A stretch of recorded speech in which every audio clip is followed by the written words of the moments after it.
suis très contente de vous retrouver. Donc après ces petites semaines d'absence, ça a été les vacances scolaires. On a été en zone 1 cette année. Donc voilà, entre le boulot, mes jours de repos, j'ai quand même voulu profiter de mes loulous. Surtout que filmer avec 3 enfants dans la maison, c'est pratiquement impossible. Vous imaginez bien. Donc voilà, je suis très contente de vous retrouver. J'espère que vous allez toutes bien. Donc aujourd'hui, j'ai décidé de vous faire une vidéo sur mes tops et mes bofs. J'ai pas mis flop parce que il n'y a pas vraiment de mauvais produits, je dirais, c'est plutôt des produits qui correspondent pas à mes attentes, où j'ai été un peu déçue par rapport à leurs résultats. Donc je vous dirai plutôt les flops et les bofs dans cette vidéo. Donc on va commencer tout de suite parce que j'ai plein de choses à vous montrer comme d'habitude. Donc un énorme top depuis des années, il s'agit du baume démaquillant de Clinique. Donc c'est le Take the Day Off. Qui est très économique, qui coûte une trentaine d'euros, vous le trouvez un petit peu partout à Cefo, etc. Et il me fait environ 4 mois. Et ce que j'adore dans ce produit, c'est qu'il est très efficace au niveau du démaquillage, parce que moi je fais quand même des smokies tous les jours, voilà, je mets du mascara, etc. Et il est très neutre, très respectueux des peaux sensibles, il n'a pas d'odeur, voilà, pour moi il a tout bon. Donc là je l'ai pratiquement terminé et je vais m'empresser de le racheter. C'est un baume en fait qui est solide, mais je mets avec une petite spatule, je le fonds sur mon visage et voilà, tout part très facilement. Après je parfais toujours mon démaquillage avec une eau micellaire, donc ça en ce moment j'utilise celle d'Uria, je l'adore.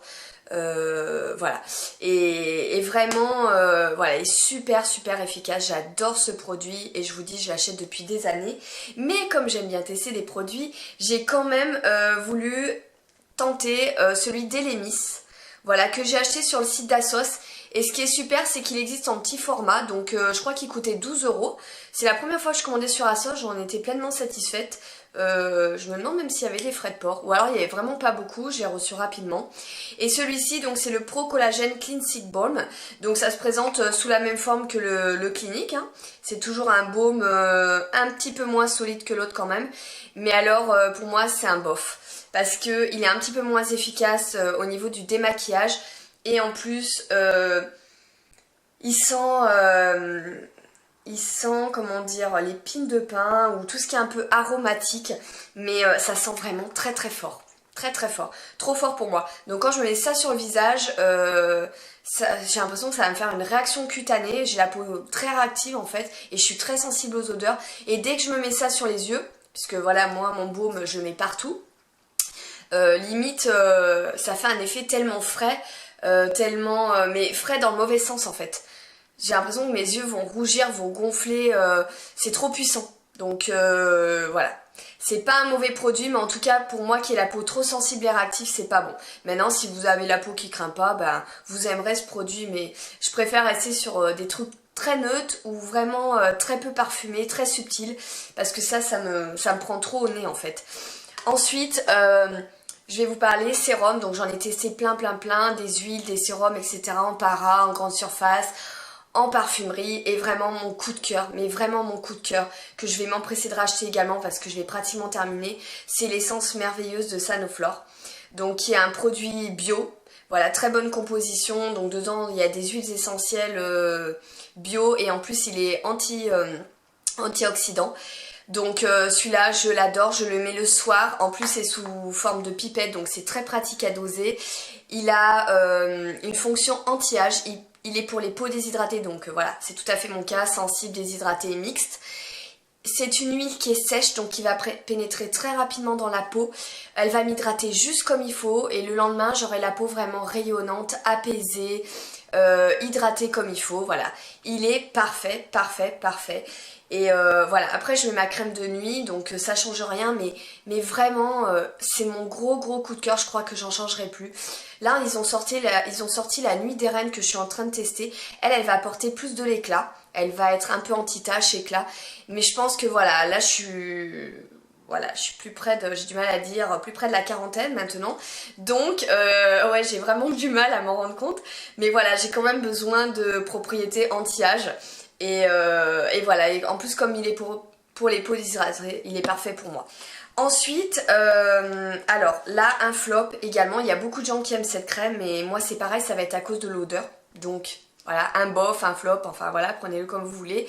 Mais en tout cas, c'est la V-Sense Revitalizing Night Cream. Donc c'est la crème de nuit revitalisante de Rennes. dans la gamme Vicence. Et en fait, c'est une crème qui est anti-âge que je mettais le soir. Donc au niveau de la texture, elle est bien, elle est hydratante. Vous avez un flacon pompe, donc c'est très pratique. Mais alors l'odeur, là c'est pareil, ça sent l'encens. Mais ça sent tellement fort. Pourtant, je crois qu'une fois, je l'avais mis dans mes produits que j'aimais bien. Mais ça, c'était les premiers jours. Mais après, je vous assure, cet hiver, à un moment donné, en novembre, j'ai eu la peau assez réactive avec le froid. Et je ne la supportais plus. J'avais l'impression, pareil, ça me prenait au visage. J'ai l'impression que ça allait me sortir des plaques de rougeur tellement que c'était très très fort en odeur. Et du coup je l'ai plus supporté du tout, donc je l'ai terminé sur le corps. J'ai honte de dire ça parce que c'est quand même des crèmes qui coûtent assez cher, mais voilà, je préfère la finir sur le corps plutôt que de subir ça tous les jours sur le visage et au risque de créer une réaction cutanée. Donc voilà, je vous dis, les produits forts en odeur, moi je peux pas. Ensuite, un flop. Voilà, pour moi c'est un flop, c'est un pinceau Sigma que j'ai acheté il y a plus d'1 an, et en fait j'en suis déçue. Finalement je l'utilise jamais. Il s'agit du E47, donc c'est le Shader Crease. C'est un petit pinceau comme ça pour mettre dans les creux de paupières, et en fait il est trop petit, il est trop fluffy, il accroche aucune matière. Il laisse tomber, hein. Franchement j'en suis très déçue. Par contre mon énorme chouchou c'est le E45, j'utilise tous les jours. Vous voyez la différence? Le 45 est plus gros et finit vraiment en pointe. D'ailleurs j'en ai acheté un comme ça de chez Morphe qui est un petit peu plus long, qui s'appelle Pointed je sais plus quoi. Mais celui-là c'est vraiment mon coup de cœur. C'est un des pinceaux indispensables pour moi, avec un pinceau plat de chez MAC. Et mes pinceaux fluffy de chez Nocibé by Artist, dont je vous ai souvent parlé. Et celui-là j'utilise pour fumer mon ras de cils inférieur, vu que je fais tout le temps des smokies. Vous voyez, par exemple là j'ai mis le crayon Suede Shoes de chez Sephora, et pour le fond, le fumer avec un fard marron clair d'une palette Bar Chocolate, je fume. Ça mélange le crayon et le fard, et ça permet de donner plus de profondeur à mon smoky. Donc voilà, il est précis mais en même temps donne ce petit côté fumé que j'aime beaucoup. Ensuite encore un flop, et là je suis assez dégoûtée parce que c'est un pinceau que j'ai payé très cher. Donc c'est le 135 de chez MAC.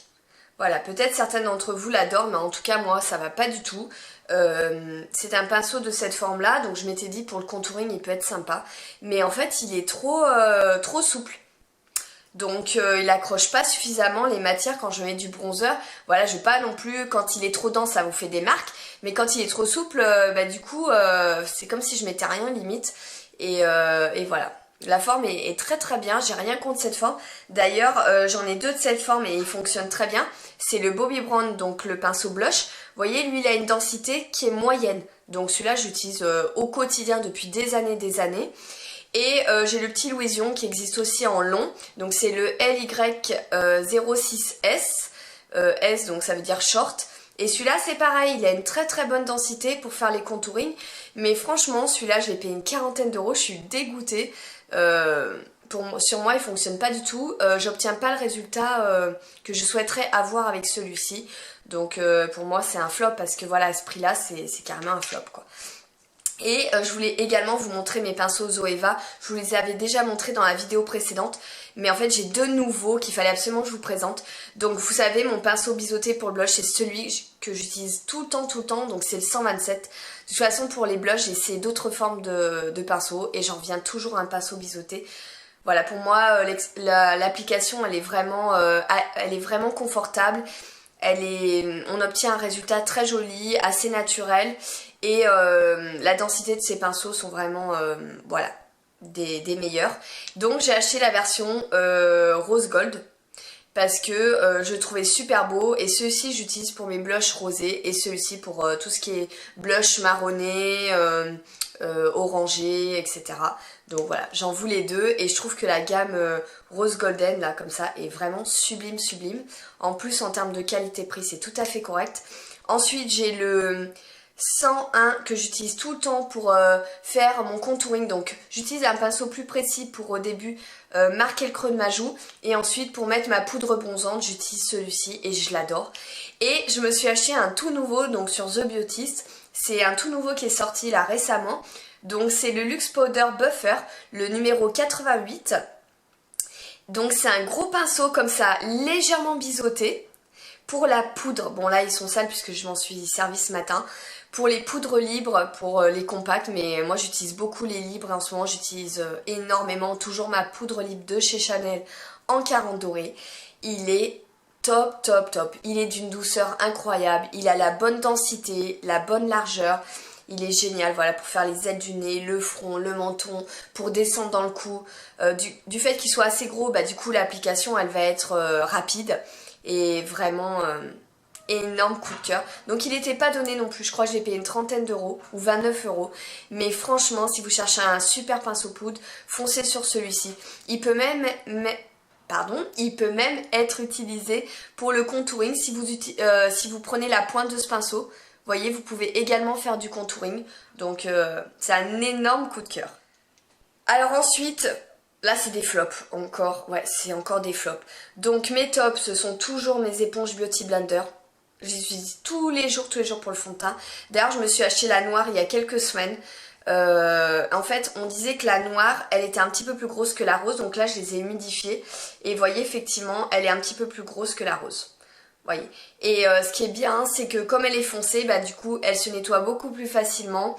Elle s'imbibe moins de tout ce qui est fond de teint, etc. Enfin voilà, au niveau visuel, elle fait plus propre entre guillemets. Et du fait qu'elle soit un peu plus grosse, eh bien l'application est plus rapide. Donc maintenant, je resterai toujours sur la Pro. Sinon, en termes d'application, elles sont identiques. Donc vraiment très très bien. Par contre, là, ce sont vraiment des flops. Donc la petite Beauty Blender, j'avais acheté ça... il y a peut-être 9-10 mois, je les utilise jamais. Même humides, elles grossissent pas plus que ça, elles sont trop petites. J'ai essayé pour appliquer l'anti-cerne, pour poudrer l'anti-cerne. Non, franchement, je suis pas du tout fan. Je les utilise jamais d'ailleurs. Je trouve que c'est un mauvais investissement. C'est beaucoup trop petit, ça aurait dû faire une taille un petit peu plus grosse, ça aurait fait l'affaire.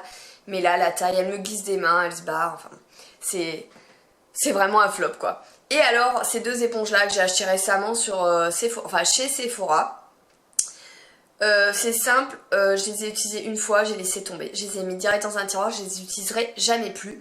C'est un énorme flop, bon ça va, c'était pas trop cher, quoique. Mais ils ont voulu se lancer dans les éponges, non, c'est... rien à voir avec le Beauty Blender. Alors déjà, elle gonfle pas, vous avez beau la mettre sous l'eau tiède, ça gonfle pas. Vous mettez du fond de teint, il s'imbibe pas du tout dans l'éponge. En fait, ce qui est sympa d'utiliser un Beauty Blender pour appliquer son fond de teint, c'est que l'éponge, elle va un petit peu, bon c'est sûr c'est pas économique, mais elle va un petit peu absorber le fond de teint. Du coup, ça va vous faire une application très naturelle. Alors que là, tout reste en surface. Donc ça sert à rien, ça s'étale très très mal, ça gonfle pas, c'est hyper dur. Hyper dur. Alors cette forme là, en fait j'ai acheté surtout pour cette forme là parce que cette forme là elle est connue. Mais je m'étais dit ouais c'est sympa et tout pour le contour, pour utiliser des crayons gras là comme j'ai ceux de Smashbox. J'avais dit pour fondre les crayons. Alors nul. Voilà, je suis dégoûtée d'avoir acheté ça parce que franchement ça sert à rien. Ensuite, un produit bof, donc là je suis quand même un peu déçue. Je me suis acheté sous vos conseils et puis j'ai lu pas mal d'avis sur ce crayon. Donc c'est le crayon noir Marc Jacobs, voilà, qui est comme ceci. Donc j'ai déjà un crayon à lèvres, j'aime beaucoup le principe de tourner le crayon et de ne pas devoir le tailler. Effectivement il est noir de chez noir, il est très pigmenté et moi je cherchais un crayon noir pour mettre en muqueuse parce qu'en fait je dois avoir les muqueuses humides, je sais pas, je dois avoir un souci. Mais effectivement les premiers jours je me suis fait ouais super, il tient super bien et en fait je me suis aperçue quand je faisais 10h-20h, on va dire il tient jusqu'à 2h à peu près et après il s'effrite dans ma muqueuse, donc déjà ça fait pas propre, ça me fait comme si j'avais des petits morceaux dans les muqueuses qui viennent après en ras de cils inférieur et voilà, je trouve qu'il a une tenue très limitée. Effectivement il tient bien quand on le met le matin, mais au bout de 5 heures il file et moi c'est vrai que au boulot je fais quand même des grosses journées, hein, je suis maquillée de 6h30 du matin et je rentre à 8h, je fais aucune retouche sur le teint et je n'aime pas en refaire, donc là c'est dommage. Voilà, j'aimerais bien tester celui de NYX, il paraît qu'il tient bien en muqueuse. Si vous en avez à me conseiller, eh bien dites-le moi en commentaire, je suis preneuse. Mais voilà, c'est un bof parce qu'il tient quand même, mais j'aurais aimé qu'il tienne vraiment toute la journée. Et j'en attendais beaucoup, donc un peu déçue. Ensuite, un produit top top top, il s'agit, donc vous l'avez reconnu, de l'enlumineur BK. Donc que j'ai acheté en teinte opale. En fait, il vient de sortir sur The Beautist là tout récemment, début de semaine ou fin de semaine dernière. Et avant qu'il sorte, moi je l'avais commandé sur Amazon parce que je voulais absolument cet enlumineur. Et en fait, donc je l'ai payé une trentaine d'euros, voilà, ça coûte très très cher. Et dans le libellé du produit, c'était marqué Shimmering Skin Perfector Poured, donc P-O-U-R-E-D, comme ceci. Et je crois que ça faisait partie du nom en fait. Je me suis dit, bah Poured, voilà, c'est Poured quoi. Opale, c'est exactement la teinte que je veux. Et en fait, quand j'ai reçu, j'étais surprise, je me suis dit, mais on dirait que d'habitude il est plus grand. Et en fait, je me suis aperçue que c'était Poured, ça veut dire crème en fait en anglais. Pourtant, je parle pas mal anglais, j'ai pas mal de vocabulaire, mais je ne savais pas que poured ça voulait dire crème. Ils auraient pu mettre cream quand même. Donc sur le coup je dis oh mince punaise je suis super déçue et tout. Et au final je l'adore en crème parce que déjà la couleur elle est magnifique, d'ailleurs je l'ai mis aujourd'hui. Il est super pigmenté mais je trouve qu'il fait quand même pas too much. Je trouve que c'est un peu contradictoire mais il est voyant mais il a un très très beau rendu donc voilà ça passe super bien. Et le fait qu'il soit en crème justement bah finalement ça a été un mal pour un bien parce qu'il a un côté plus naturel entre guillemets puisqu'il va plus se fondre dans la peau. Il n'y aura pas cet effet de poudre. De toute façon on le sait voilà des blushs crème ou des enlumineurs crème c'est toujours plus naturel que tout ce qui est poudreux. Ça va vraiment fusionner avec votre peau. Donc au final, je suis super contente. J'ai bien envie de tenter le Moonstone. Dites-moi si vous en avez plusieurs pour les peaux mates. Pareil, quelle teinte vous me conseilleriez? À part le Champagne Pop, puisqu'il n'est pas dispo sur The Beautist. Mais est-ce que le Moonstone est plus beau que le Opale pour les peaux mates? Je ne sais pas. J'ai du mal à voir des swatchs sur internet. Donc j'attends vos conseils. Mais en tout cas, c'est un énorme coup de cœur. Ensuite, je vais vous parler d'une palette que je voulais absolument. Pour moi, c'est un peu bof. Voilà. Elle est pas mal, mais si je l'avais vue en vrai, je l'aurais pas acheté en fait. Voilà, le problème c'est que en voyant sur internet, bah, des fois on se rend pas bien compte. Il s'agit de la palette NYX. Je la voulais absolument parce que moi je suis vraiment fan des bronzers, des blushs, voilà, tous les produits teints, j'adore. Donc je me jette un peu sur toutes les nouveautés. Et en fait, elle est pas mal, je dirais elle est pas, c'est pas un flop. Hein. Mais alors déjà, quand je l'ai reçue, je me suis dit le packaging ça fait très cheap. Bon, ça coûte pas aussi cher qu'une palette Anastasia, ça c'est certain. Mais j'ai dû prendre un couteau pour l'ouvrir. Déjà, le truc il commence bien. D'ailleurs, je la ferme même plus parce que dès que je la ferme, je suis obligée de reprendre un couteau pour l'ouvrir. C'est vraiment un packaging hyper fragile et je pense qu'à force de l'ouvrir et de la fermer, un jour elle se cassera au niveau des fermoirs en fait, puisque c'est tout du plastique. Donc déjà ça, un peu point négatif. Ensuite vous avez cet highlight donc, qui est très blanc, très satiné. Donc je vois pas trop où on peut le mettre parce que sur l'arcade sourcilière ça fera pas du tout naturel. En enlumineur ça fera pas du tout naturel également. Celle-ci rien d'exceptionnel. La jaune bah, elle est bien, franchement il n'y a rien à dire sur la jaune. Et celle-ci... Ben franchement elle ressort pas trop sur ma peau. Donc franchement à part la teinte jaune, les autres elles me servent à rien. Ce bronzer je l'aime beaucoup. Là franchement c'est le genre de couleur que j'aime mettre. Celui-ci il est pas mal mais il est un peu terreux. Il est un peu terne sur ma peau. Celui-ci ça pourrait ressembler aux palettes, à la palette de Smashbox. Vous savez le fard contour ou Acide d'Anastasia, je crois que c'est le faune. Donc pas mal pour creuser les joues, voilà. Et celui-ci est énormément foncé. Énormément foncé, il apporte pas d'éclat. Donc finalement, sur cette palette, je dirais qu'il y a 3 voire 4 fards qui peuvent me convenir sur les 8. C'est pour ça que du coup c'est un peu un bof. Parce que entre le packaging qui est vraiment pas terrible et... finalement il y a beaucoup de fards qui ne me correspondent pas, ben voilà, si je l'avais vu en vrai je l'aurais pas acheté, j'aurais vu tout de suite que ça n'irait pas. Après le principe de fard amovible ça c'est très bien étudié, si vous avez un petit budget pourquoi pas, mais si vous avez la peau plus claire que moi, franchement ça déjà ce sera même pas la peine, et après les autres faut savoir doser, et puis ça... Enfin voilà, les trois autres fards, bah non. Voilà, le blanc satiné comme ça fait vraiment too much. Donc voilà, c'est dommage. Par contre ça, voilà, comme je vous avais dit, ça c'est vraiment ma palette contour préférée que j'ai vraiment composée avec, puisque j'en ai deux. Donc j'ai vraiment mis dans celle-ci mes fards préférés. Et voilà, elle est comme ceci. Donc il y a le fard banana et après les autres références je vous les mettrai. Mais ça c'est l'enlumineur, mais vous voyez ça c'est un champagne satiné, donc c'est vraiment très joli, très subtil. Et après, je me souviens plus le nom des fards, mais voilà. C'est tout à fait le genre de bronzer qui me correspond, qui est un petit peu chaud, un petit peu doré. Enfin, bah, c'est ce qui vraiment me flatte le plus au teint, ce genre de teint. Ensuite, dans ma précédente vidéo, je vous avais montré tous mes fonds de teint et je vous avais dit que je les aimais tous. Mais franchement, à force de les essayer, je dirais que sur les 8 que j'ai, bah bizarrement je mets pas le Born This Way de Too Faced. Je trouve qu'il m'assèche un peu la peau et qu'il me marque un peu la peau. Donc j'en suis finalement, bah c'est pareil, c'est un produit bof. Il est pas mal, mais c'est sûr que quand j'aurai terminé, je rachèterai pas le Born This Way.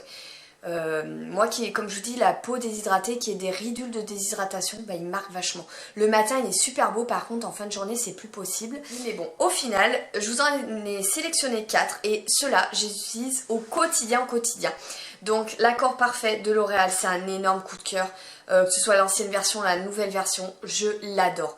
Là c'est pareil, en couvrance, il est d'une couvrance moyenne, il fait très très naturel sur la peau, il vieillit bien dans la journée, il est vraiment génial et je l'ai en teinte 6,5 caramel doré. Voilà, donc ça c'est un énorme coup de cœur, il me donne un effet bonne mine assuré, il se fond bien dans la peau, il est parfait.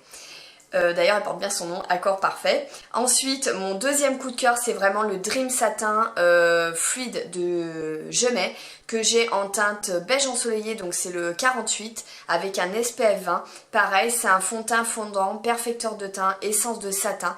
C'est tout à fait ça. Il va vous donner ce petit côté satiné, effet bonne mine, naturel, fondant.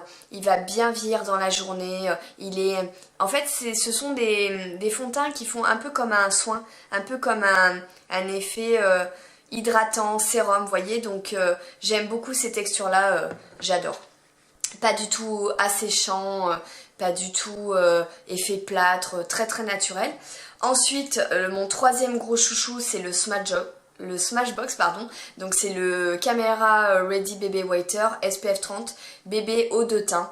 Celui-là, énorme coup de cœur que j'ai en teinte médium, donc qui est assez foncé, qui reste un peu dans le genre de teinte que j'utilise, c'est un peu beige doré et génial, sous forme de flacon pipette, oh j'ai du mal hein, sous forme de flacon pipette, et c'est pareil, c'est un effet, ils sont légèrement glowy mais pas trop, ils fusionnent très bien avec la peau, c'est tout à fait le genre de texture comme les deux autres, énorme coup de cœur. Et le dernier, c'est surtout pour ça que je vous montre mes fonds de teint. Je me suis commandé il y a quelques semaines le X1. J'en entendais parler pas mal par des youtubeuses américaines. Donc comme quoi pareil, c'était un effet assez glow, assez naturel, texture pas trop épaisse, très joli fini, lumineux, etc. Donc j'ai acheté sur Look Fantastic. Regardez, si vous inscrivez à la newsletter, en ce moment il y a moins 20%. Et j'ai commandé le F300, donc c'est tout à fait nickel pour ma carnation. Voilà, c'est toujours dans les teintes beige doré et il est génial. Vraiment, il est rentré voilà, dans mon top 4 de fond de teint préférés. C'est à peu près voilà, le même style de texture que les autres. Et voilà, le matin j'en attrape toujours un de ces 4 là. Et les jours où je vais pas bosser ou le week-end, bah, j'utilise les 4 autres que j'aime un peu moins et dont le rendu va être moins joli, surtout en fin de journée. Et enfin, dernière petite chose, alors là c'est THE produit pour les cheveux. J'ai trouvé un produit mais miraculeux. Je vous avais dit que j'avais testé beaucoup d'huiles pour les cheveux, j'adore mettre des huiles dans les cheveux, donc j'ai testé Mythic Oil, Elixir Ultime de Kerastase, Ultra Doux de Garnier, tous les trucs extraordinaires là, les huiles extraordinaires de L'Oréal. Enfin j'en ai testé plein et vraiment j'adorais au final Macadamia et Moroccan Oil, avec une préférence quand même pour Macadamia puisque l'odeur est un petit peu plus masculine sur la Moroccan Oil. Et je m'étais dit, alors celle-ci, voilà, j'ai trouvé le summum, l'odeur, les effets sur les cheveux, top, je rachèterai tout le temps celle-ci. Eh bien, j'ai trouvé encore mieux que l'huile de macadamia. Pourquoi? Parce qu'elle sent comme la macadamia, donc top. Elle est moins chère que celle-ci. Et au niveau de l'effet, c'est juste waouh. Si vous avez les pointes fourchues, les pointes abîmées par vos couleurs, vos décolorations, le soleil, etc.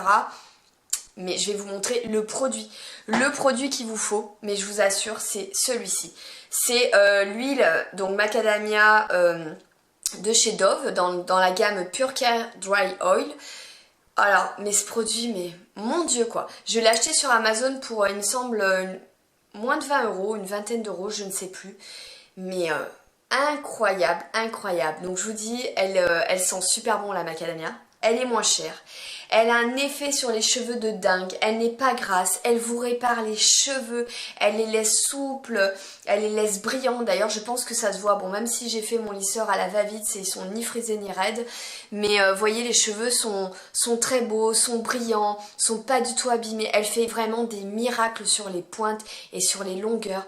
C'est un produit extraordinaire et je suis trop contente de cette découverte parce que franchement, voilà, moi j'aime bien tester plein de trucs. Donc j'ai vu que Dove sortait celle-ci et je ne l'ai pas trouvée en grande surface, du moins j'ai pas trop cherché. Donc peut-être qu'elle est en grande surface, mais en tout cas sur Amazon vous la trouvez. Et c'est un produit que je vous recommande à 1000%. Je vous assure, vous m'en direz des nouvelles, mais elle est géniale, géniale, géniale. Et j'ai trouvé également un shampoing, un après-shampoing super. En fait, c'est une cliente de mon stand qui m'a conseillé ces produits parce qu'elle m'avait dit qu'elle faisait beaucoup de déco et qu'elle avait les cheveux super abîmés. Et depuis qu'elle utilisait donc dans la marque Vela, c'est la gamme Element. Donc c'est sans sulfate et sans parabènes. Elle avait retrouvé une chevelure de rêve et c'est vrai qu'elle avait des beaux cheveux. Ils étaient courts mais ils étaient super beaux. Donc j'ai voulu tester, voilà, je les ai achetés et du coup, super. Voilà, super. Ils sont très concentrés donc il en faut peu.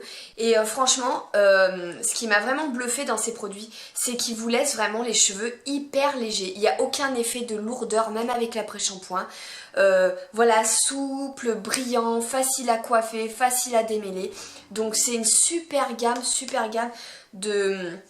Voilà, de Vela.